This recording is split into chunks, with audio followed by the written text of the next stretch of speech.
Good morning, my name is Novan Prawira. I am from Islamic State University of Sunan Kalijaga and my major is physics.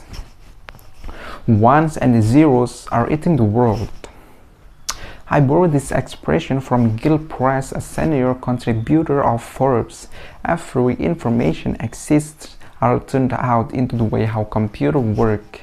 It's are converted to be digits, ones and zeros, but people can still utilize it for communicating to each other in human read language. What amazing technology is now happening. In 1950s, in which digitization was started, how the world works has changed. Modern information technology has shifted the traditional way of storing information like words, sounds, images into binary code of a computer. This digital transformation has brought such a big alteration for human race, and one of that alteration is human interaction. When I talk about human interaction, don't forget about Bali. We have already seen the manner of conventional Bali. Perhaps not only we see the Bali, but also experience that. It mostly happened in the school environment, but it doesn't rule out the possibility of evidence outside that environment. The outside environment that I want to refer to is social networking. The fast transformation of information technology has provided many big platforms like Facebook, Instagram, Twitter, WhatsApp, and so on that can be used as a medium for bullying. And anyway, that is what we call about cyberbullying. Cyberbullying numbers that happened are not enough to be counted by human finger. In 2017, Institute of Education Science, a part of US Department of Education, shows the data that 20% of students in age between 12 to 18 years old reported being bullied during the school year.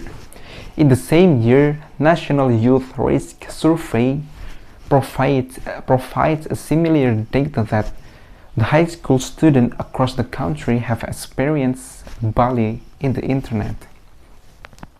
In a review of 36 studies in which over 97% of the sample in age between 12 to 18 years old, the prevalence of cyberbullying happened in social media is 23%. And this number figure out that social media become an incubator for cyberbullying. So before I start to talk further and deeper about cyberbullying, let's equalize our perspective about cyberbullying itself. Okay, cyberbullying is about any activity that harass people or embarrass people online. The common forms of cyberbullying are mocking comments, spreading rumor and gossip, or even sexual remarks.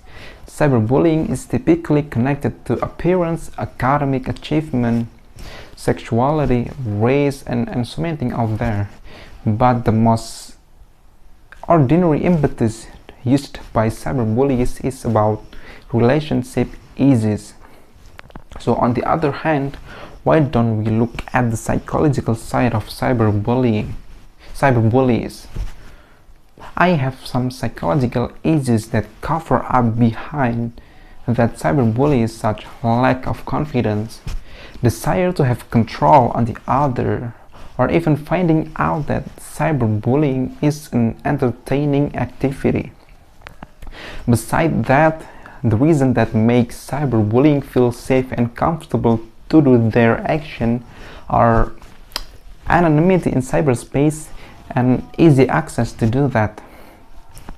Indeed, cyberbullying seems easy and sounds simple to do, but what most cyberbullies do not know is the complex implications that are not temporary or even permanent.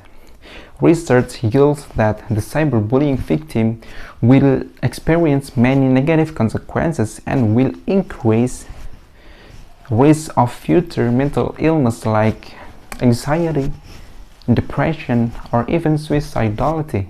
Another research shows the data that 30% of cyberbullying victims have suicidal thoughts and 10% of cyberbullying victims have tried to take their own life down. I know internet is wild, lawless, and ruthless. This screen world doesn't have any physical borders, so online crime like cyberbullying can attack anyone from anywhere at any time.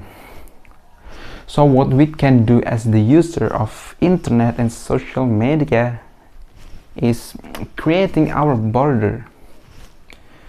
We have to realize that yes, internet-based communication is impressive, but it can also be against toward ourselves. And at some certain point, netizens can post some nasty things about us and give mocking comment on it. By that, we are triggered to feel offended. And you know, Panji Pragiwaksono say that being offended is the result of accepting the perception of people's negative comment. By accepting people's negative perception about us, unconsciously we agree of what people describe negatively about us. So the point is, don't let people's negative perception replace our positive perception about ourselves. Thank you.